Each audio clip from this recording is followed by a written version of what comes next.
He retired from the LA County Sheriff's Department, serving 21 years. He worked patrol. He worked undercover. And the last 7 years as part of their elite homicide detective bureau. He's also a private investigator, a consultant, and an author of 5 books. He's here to talk about a notoriously vicious and violent case that he investigated. Welcome to the Law Enforcement Today radio show. I'm your host. My name's John J. Wiley. In addition to being a radio broadcaster, I'm a retired police sergeant. For the latest news articles and much more, check out our website, letradioshow.com. In the Law Enforcement Today show, we'll be joined by special guests. We'll be talking about their experiences and issues affecting law enforcement officers, first responders, their families, their community, and victims of horrendous crimes. Be sure to like us on Facebook. Our page is Law Enforcement Today Radio Show. Check out the daily articles on our website, letradioshow.com. And while you're there, download our free app. Calling us from Idaho, we have retired Los Angeles County Sheriff's Detective Danny Smith on the phone. Danny worked in patrol. He worked undercover. He spent the last 7+ years of his career in the elite homicide detective bureau. And he is also a private investigator, a consultant, and author of the Dickie Floyd novels. Get more information about all the books. I think there's 5 of them, DickieFloydNovels.com. Danny, thanks so much for being a guest on the show. Very much appreciated. Thank you, Jay. I'm happy to be on here. It's a pleasure having you. And I've been aware of you and your work for a while. We just never been able to make this happen. And now we have. Before we get really into the details, you were LA Sheriff's Department. From what I know of them right now, everybody that's brand new starts in corrections there, correct? Yes. Well, there are very few exceptions, but there's a few. If you're very young looking, you might get recruited out of the academy to go straight into narcotics before you have any exposure. But the bulk of all sheriff's deputies go to work the jail first, because in LA County we have a jail system that takes care of about 20,000 inmates at any given time. So it's quite a task and requires a lot of personnel. Did you have to do that? I did. I had to spend 2.5 years in men's Central Jail. At the time, it was the largest jail in the county and throughout most of the country. And after the 2.5-year stint, I was sent to patrol in South Central Los Angeles at a station called Firestone. Well, my hat's off to you, because first of all, the corrections part of it takes a special person to do that. I don't have the skill set, and I'll be honest with you, Danny, I don't know if I could develop it. Just the noise alone, on top of the constant threats of violence, I think I would put me over the edge. It's interesting, though, Jay. Most cops don't become cops to work in custody. They want to be on the street. That's why most of us become cops. But in hindsight, it's a great education, and it's in a controlled environment. So I used to look at it like this. The guys that graduated from LAPD's academy went straight to the streets, and they still didn't know anything. Because you don't learn how to deal with crooks during the academy. You learn procedures and tactics, but you don't learn really how to interact with really bad guys until you hit the streets, unless you go to custody. And at custody, it was a controlled environment. We were dealing with the hardest core criminals and gangsters, and by the time we got to the streets, we knew a lot of the people that we would interact with for the rest of our careers. You're absolutely right about the academy. We learned law, we learned tactics, we learned rules and regulations, all this stuff. And when I graduated, Danny, I thought I was like number 2 in the class. I thought I was really well prepared. I thought I knew what was going on. About 5 minutes on the street, I realized I had no clue. Yeah, no, your real education begins when you start interacting with the elements that we deal with, and that's why I said, that for that and that alone, custody was a really great experience.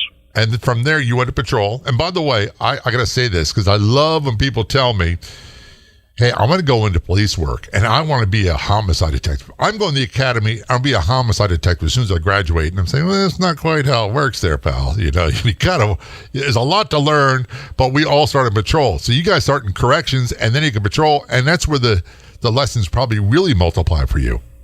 Yeah, sure. And of course, depending on what jurisdiction you work, I mean, where we worked in South Los Angeles, and I was patrol deputy. I went in the 80s, 86 is when I went out to patrol. And through the late 80s and early 90s, the cocaine epidemic struck the United States, and murder rates soared.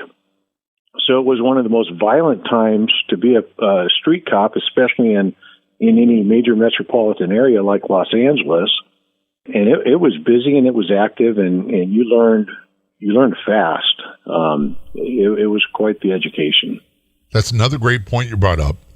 Right now, it's certainly an anti-police climate by politicians, the news media, everybody else.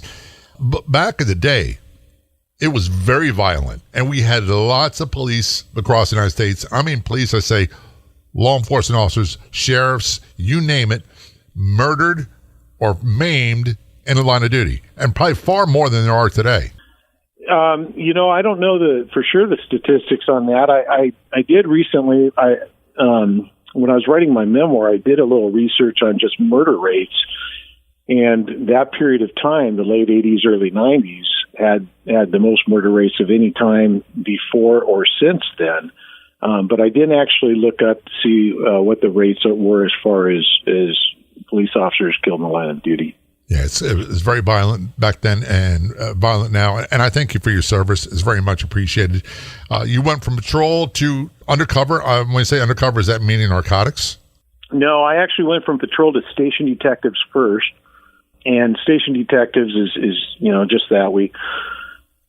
Every station, patrol station, has their own detectives. You investigate everything, all the crimes that are reported, other than the specialized crimes like homicide. So we'd investigate, robberies and kidnapping and sexual assaults and burglaries, etc. But then, we'd investigate all the drive-by shootings, the assaults with deadly weapon, and attempted murder. But when someone is killed, the Homicide Bureau would come and investigate that. It's kind of an interesting setup with the LA County Sheriff's how we operated that way. But I worked station detectives for a couple of years, and then within that same bureau, the station detectives, I began working undercover in a role. It was for the crime impact team. And we did different things. We did everything from vice investigation to narcotics investigation and surveillance, things of that nature. And then you graduated to the homicide detective job. Well, I actually took one more step before I got the homicide, and it is a step up. I went from station detectives to what's called detective division, and I landed a spot at the Metro Detail Special Investigations Bureau, and that was a really exciting job, and it too was undercover. We investigated murder for hire, kidnap for ransom, threats on public officials. We did fugitive work. It was a really specialized and highly active investigative position. On that note, we're going to take a short break. We are talking with Danny Smith. He is a retired LA County Sheriff's Detective. He's also an author of 5 books, the Dickie Floyd novels. We're going to talk about his homicide detective experience, in particular, a very vicious, violent case. We'll return on the Law Enforcement Today show. Don't go anywhere. We'll be right back.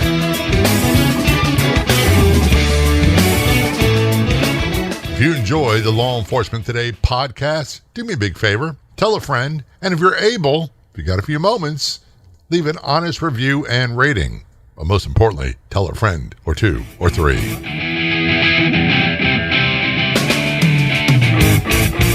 This portion of the Law Enforcement Today radio show is brought to you in part by Pet Rescue Life Facebook page. Everyone's welcome at the Pet Rescue Life Facebook page, where you'll find fun, informative, and enjoyable posts daily. Purebred, mixed breeds, rescues, we love them all. Be sure to like the Pet Rescue Life Facebook page. Return conversation with Danny Smith, retired LA County Sheriff's Detective. He did 21 years. He's a private detective. He is, or I should say, private investigator detective. It's not like the Mannix movies or Rockford Files, I can tell you that. He's a consultant. He's author of the Dickie Floyd novels. You can get more information about all of his books online at dickiefloydnovels.com. homicidedetectives.com. Before we went to break, Danny, we're talking about your career progression from working in corrections to patrol on the street to station detectives, and then you got elevated to homicide detective. And the reason I bring that up is we see these shows on television about homicide detectives, and a lot of people don't realize how good they are at police work. They've done everything from soup to nuts, and they are well experienced by the time they get there. It's very rare indeed, where someone comes in and they're very young and they've got almost no street experience. You did a great job, and I appreciate your efforts along the way. Thank you, Jay. And yes, it is. Homicide is a very specialized investigative unit, and typically in most departments throughout the country, it's the cream of the crop that rise to that level. The most hardworking, dedicated investigators, because that's what it takes to investigate murder. There's a tremendous amount of stress. The job takes a tremendous toll on you, and you have to be in it because you absolutely love being a detective and because you want to solve the toughest cases. And it takes a special type of cop to do that job. Absolutely. I've had Rod Demery on the show from Investigating Discovery Channel. He's retired. I think it's Baton Rouge. Joe Kenda, some other ones that they don't tell you. Most cops I know won't blow their own horns. They won't tell you what it took, and they won't tell you the toll that being on scenes of people who have been murdered is one of the hardest things for me to deal with. There's still people that I remember. And quite honestly, I can say this without shame. I'm not the same person I was when I was 20, and it's understandable. Yeah. It's interesting too, because, there's things that people have no clue about, just because you wouldn't know unless someone told you. But, as a homicide detective, you're working all the time. You might think you're going to take a few days vacation and go somewhere with your wife, but you live and die by your informants, your victims' families and loved ones. I mean, if someone calls because they found something out about a murder, you take that call, and it doesn't matter what time of the day or night it is. Or if a gang detective calls and says, "Hey, we've got Flacco from La Puente in jail, and I think you were interested in him on that drive-by murder," you don't say, "Well, that's cool, but I'm off until Tuesday. I'll get back to you."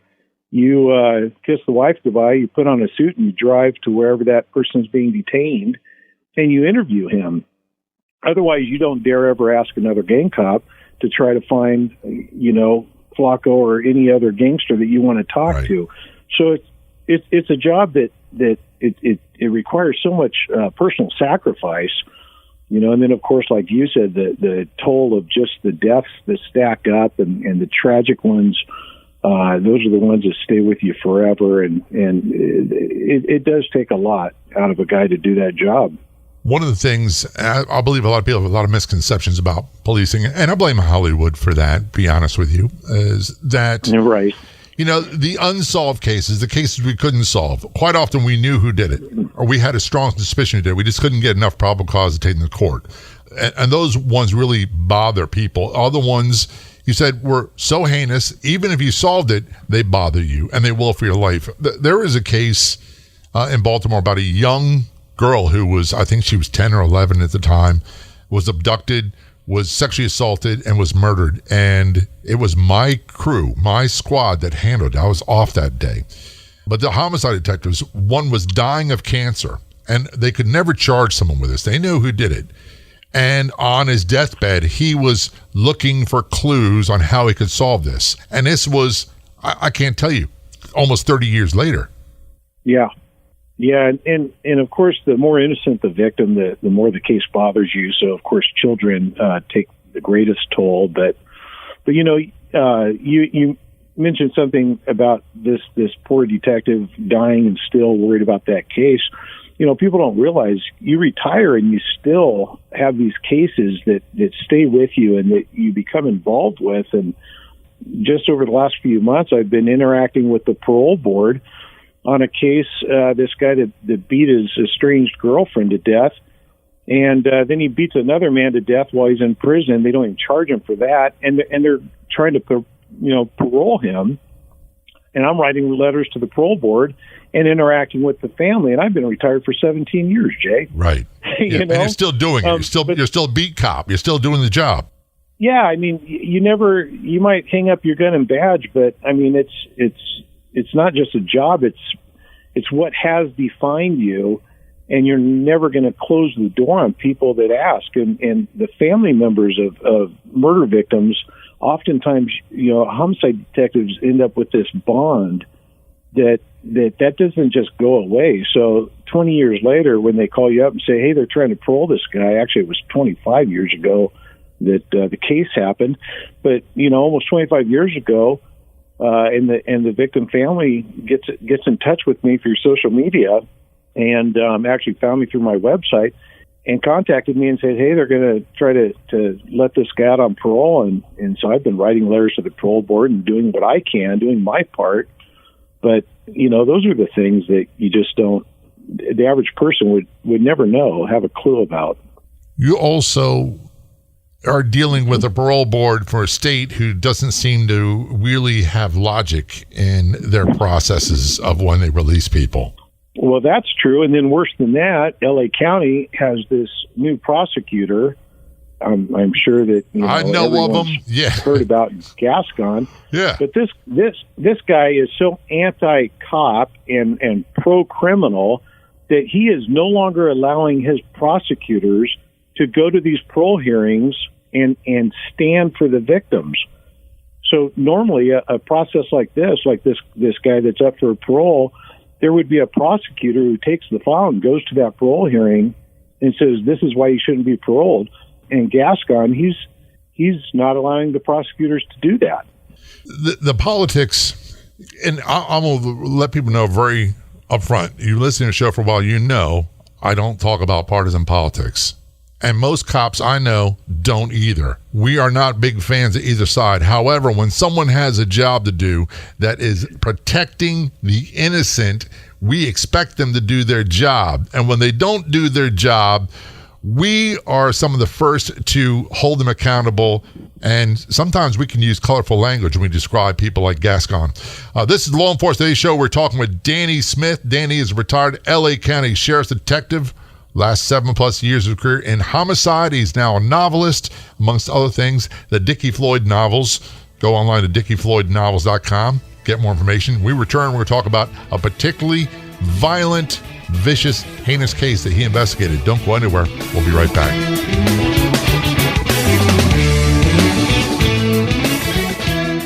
There's only one official Facebook page. What you do a search on Facebook for Law Enforcement Today radio show.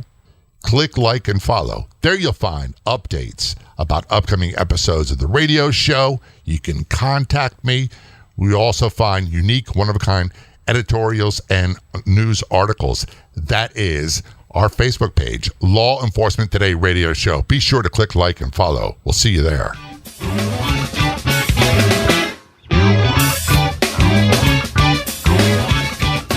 If you're on the Clubhouse drop-in audio chat app, be sure to look for me and follow me. My name's John, the letter J, Wiley, W-I-L-E-Y. You can also search for @LET Radio Show. That's John J. Wiley, W-I-L-E-Y, @LET Radio Show on the Clubhouse drop-in audio chat app.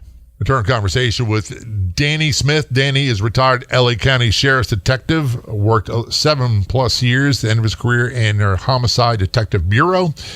He is also an author of the Dickie Floyd novels. Go online to dickiefloydnovels.com.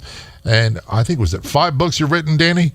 No, I have actually 7 novels published and a memoir that was just now published. That is, of course, a true story. So You make me sound like I am a really non-achiever, a slacker. 7 novels. Look, when I retired from police work, I thought I would write the great American novel or open an Irish pub. And it turns out I'm glad I didn't do either one because they both require a lot of work. And one is, you'd have to be married to it. And I don't want to do that. So you were writing these books. Did you do it for therapy reasons or entertainment or both? Well, man, you just hit the bullseye with that question. That's the $1,000 question or $10,000 question. I actually started writing because when I left the job, I was diagnosed with chronic PTSD, and my shrink that they sent me to was impressed with the writing that I had submitted prior to our first meeting. There was a list of questions asking about, what type of experiences led me to that point. And I typed up about 14 pages of a response. And this shrink looked at me and said, "Hey, you should write for a living." Well, I'd never considered writing for a living. I kind of, that wasn't really what mattered to me at that point. But after I retired and while I was going through a process, I had to have a couple of surgeries. I did start writing and the shrink said, "Hey, it'd be therapeutic." And it turned out he was right. It was very therapeutic for me to write. And so for the years that followed, I wrote fiction, and it's taken me this long to write my memoir because, and I couldn't have written it any earlier, to be honest, Jay, because even 17 years after I retired, as I wrote this, I mean, man, it's been a flood of emotions, and it's brought back, some of the nightmares and everything else. And it's been a difficult process, but again, it is very therapeutic to write. And I not only enjoy it for that reason, but, it's become something that I almost have to do. Like, it's kind of hard to explain, but it's like I bleed through these pages sometimes. I get it. I've written a few articles for law enforcement. You go to letradioshow.com, look for my name, you'll find them. And I've written a few under pseudonyms where I didn't use my name for obvious reasons. One of the things, and by the way, I'm an older guy, a little bit older than you probably. I was raised and I really got fascinated with police work by reading books, which became TV shows by Joseph Wambaugh. Were you influenced by him at all? Oh yeah, that's funny. I mean, what cop didn't read Joseph Wambaugh when you're our generation, yours or mine? But I was reading Wambaugh before I got in the department, and it's interesting. I'm a huge fan of his, and I've communicated with him a few times since I started writing. But something that's really interesting, and I don't know if other cops have ever had this experience, but when I read his books before I was a cop, I found them entertaining. I've gone back and read some of his books since I retired, and they have a completely different effect on me, especially The Onion Field. Oh, The Onion Field killed me. Yeah, when I read it earlier, when I was a young cop or just before I became a cop, I mean, it definitely, I found it, interesting, enthralling, tragic. But reading it now, I just read it again a year or two ago. And man, it was tough to get through because of all those experiences that now burden me.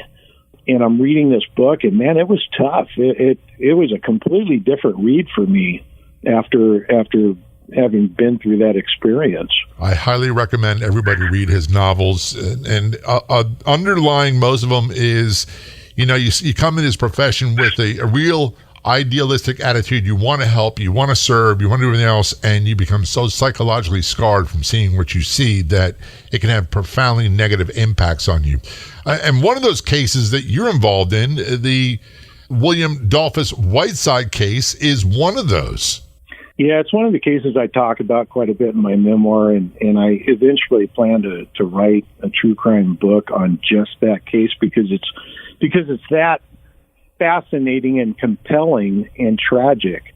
But William Whiteside was a 61-year-old Native American who had never harmed anyone in his life.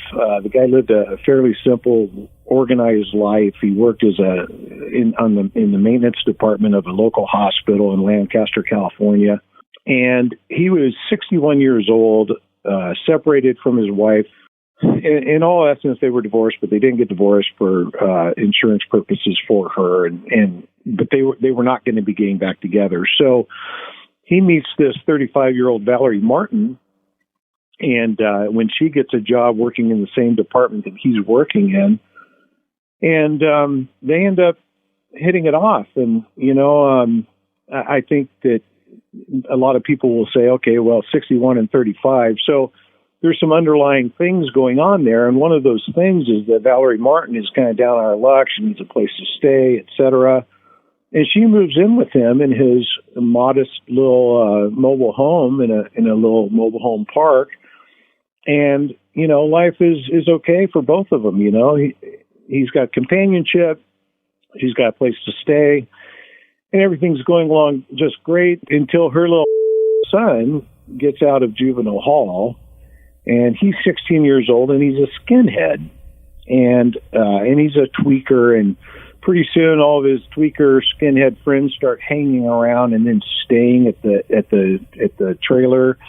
And Whiteside is fed up with it. And, of course, Valerie starts using meth again now that, all these tweakers are hanging around. And ultimately, they devise a plan to get rid of Whiteside because he's kind of in the way of what they're wanting to do. And he's kind of encouraging her to get rid of the kid and his friends.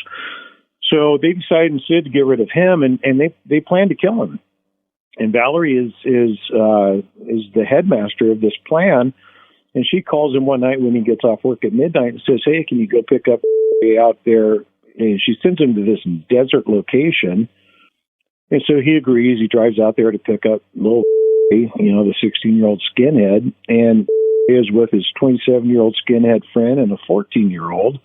And they jump him and they beat him, crack his head open, drag him out of his car, stuff him in his trunk. They start driving away. They're driving to a more remote location in the desert.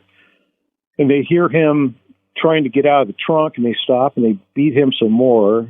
And by the way, they use sticks that they refer to as the N-word beaters. And so they use these sticks and they're beating him because, let me back up a second, they actually refer to William Whiteside as the N-word because, of course, he's not pure white. He's not white. So anyone that's not white, to be honest with you, Danny, they make no sense to me. I find them revolting, disgusting. I've had my dealings with them before. I've never understood them. When we returned to our conversation with Danny Smith, and we were talking more about this case, it gets worse. You can listen to the show as a podcast for free. That's right, 100% free. Just go to letradioshow.com, click the Be Heard tab, you'll find us there. Or do a Google search for Law Enforcement Today podcast. Be sure to subscribe today. Remember, it's free. This is the Law Enforcement Today show. We're there a short break. We'll be right back.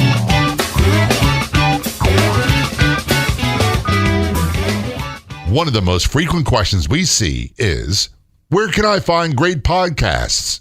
Do you have any suggestions? Yes, we do. So we decided to start our own podcast network on Law Enforcement Today. That's right. You can find top podcasts about law enforcement on our website and our free app. Go to letradioshow.com, click the Be Heard tab, and there you'll find the LET Podcast Network. We'll be adding more podcasts from first responders and more. Again, to find the Law Enforcement Today Podcast Network, go to letradioshow.com and click on the Be Heard in our menu, or download our free app today at letradioshow.com.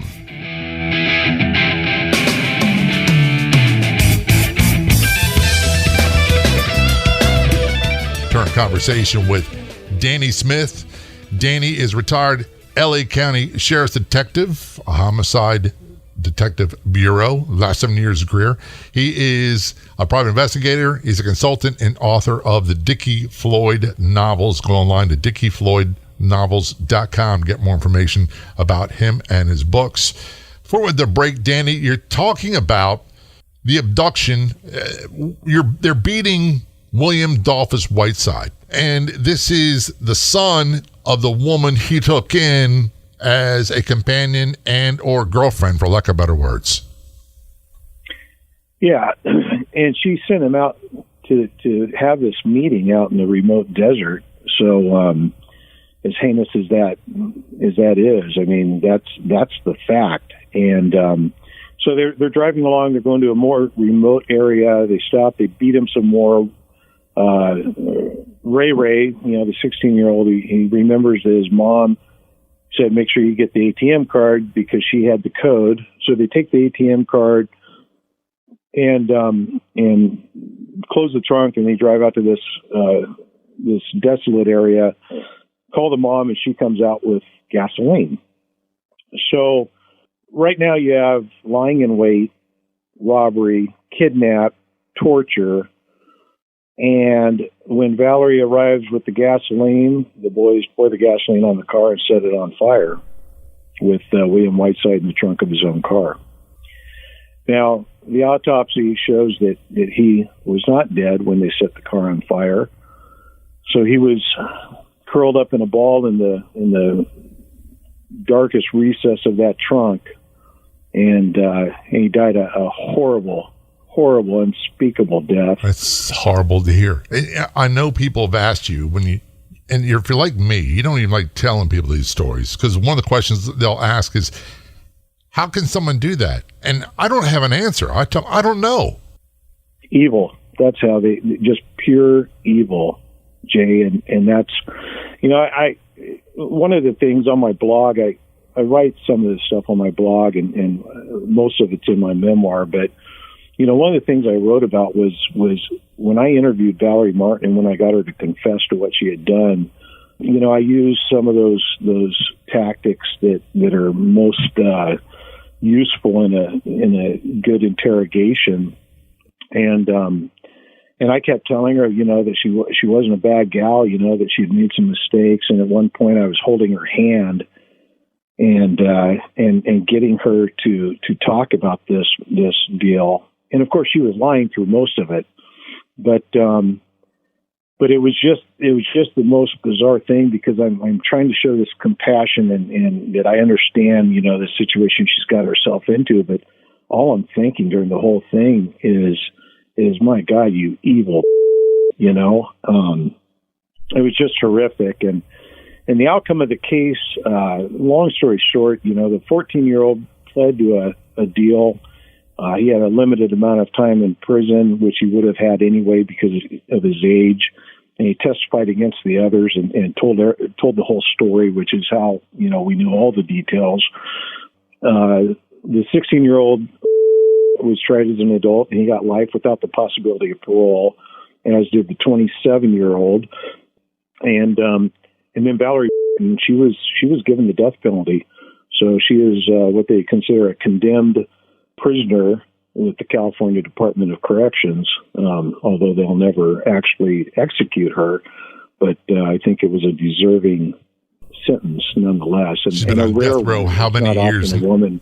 Oh, that case was in 2000 or 2001, 2001 or 2, somewhere in there. So she's been on death row for 20 years approximately, and she'll be there forever, that's fine too. I don't necessarily want to see her executed. I have to be honest. There's people I put on death row that I'd love to see executed, but I think that we all, there's something different about, when it's a woman, and that's why there's very few women that are ever given the death penalty, but I just don't ever want her to be on the street again, and she deserves to spend her life in prison. I hear you. Sure. I agree 100%. I want to backtrack. One of the most powerful things you said, Danny, is the investigation where you're doing the interrogation. You have to be friendly. You almost have to act like you understand, and you're compassionate, and you're their friend, and you find a person and what they did to be absolutely revolting and goes against all of your nature. That creates a conflict for a lot of people internally. Yeah, it's nothing like the movies, where you're slamming books and yelling and screaming. cops figured out, several generations ago that rarely elicits a confession, and is more likely actually to bring out a false confession. So, we don't use those tactics, and to get, most people know better than to confess to murder.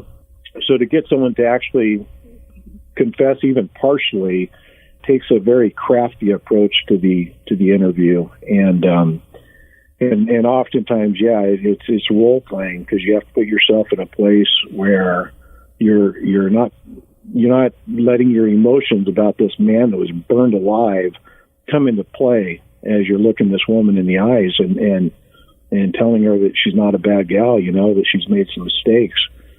And people wonder why sometimes we're not the most social people in the world. Right. Exactly. I think it's because we've seen the dark side of what people do to each other for too long that, there was a time, Danny, when I was much younger, I was concerned about whether people liked me or not. Now I'm more concerned whether I like them or not.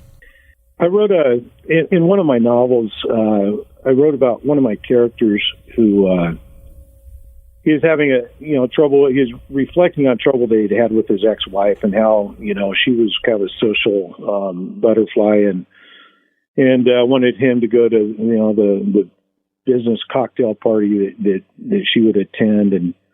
And he was just reflecting on this, about how can he go there and relate to anybody in the room, and that there's no doubt someone would say, "Oh, so you're a homicide detective." And then they'd say something as stupid as, "Do you actually see dead people?" Yeah. And in this novel, of course, I'm just channeling thoughts that I've had in the past, where in the novel, his thought process is, I'll tell you what, Skip, why don't you grab me another cocktail, and I'll tell you about the little girl who was beaten to death by her stepdad. How would that be? Yeah. Because it's so atrocious. Like, why we don't want to have a conversation with people that have no understanding of what type of life we live. And that's not a good thing, Jay. I mean, to be truthful about it. It creates a really closed social circle, and eventually winds up where it's just us. And then we're in the worst company of all, because then it's just us and our thoughts. And before we run out of time, I want to talk about your books. You've got, what'd you say, 7 of them so far? 7 novels and a memoir. You got 8 written pieces here. I can barely write a letter. I got to send a card to my daughter for her birthday, and it's late. So I'm the worst excuse. Your website is DickieFloydNovels.com. That's DICKIE Floyd, FLOYD novels.com. Why the name Dickie Floyd? Well, so the first series of books, the first 6 books I published, the 2 main characters in the books are Dickie and Floyd. And they're 2 detectives, LA detectives, and they're loosely based on a couple of characters I know pretty well, and I'll leave it at that. But that's just kind of how it started. And then it's easier to say the murdermemo.com. It takes you to the same place, just murdermemo.com, and that's where my blog is and all the information about my books. But the memoir that I've just released is probably, as much as I hope people read my novels because they're entertaining, I really hope that a lot of cops and I hope everyone reads my memoir, because, Jay, I really am honest in that memoir, and I talk about the dark places that I went. And I think that I'll say I know a lot of cops never admit to some of the things I talk about in this book, and I think that it would behoove more of us to get to a point where we can be open and discuss our darkest. I agree with you 100%. Danny, I want to thank you so much for your service, and really appreciate being guest on the show. All very, very much appreciated. Thank you. Real quick, Jay, the memoir is called Nothing Left to Prove by Danny R. Smith. Great name, great title. Because guess what? Like you, I got nothing left to prove. Thanks so much, man. Appreciate it. Thanks, Jay. I'd like to thank our guest so much for coming on the Law Enforcement Today radio show. The Law Enforcement Today radio show is a nationally syndicated radio show broadcast on numerous stations once a week and growing. If you enjoyed the podcast version of the show, please do me a big favor. Tell a friend. I'll be back in just a couple days with a brand new episode of the Law Enforcement Today radio show and podcast. Until then, this is John J. Wiley. See ya.